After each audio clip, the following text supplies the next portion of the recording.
రోజు చూడని ఇంత హాయిని మరిచిపోదు మనసు. ఒదిగి ఉండి నీ వాకిటిలో బదులు కోరి నే నిలుచున్నా. దారి తెలియని చీకటిలో వెలుగు చూసి కాదంటానా. ఊరించి ఇది ఏ మాసం?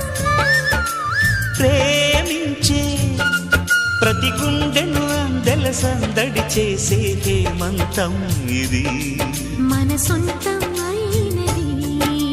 కిలకిల నవ్వే కోయిల కోసం వచ్చింది మధుమాసం.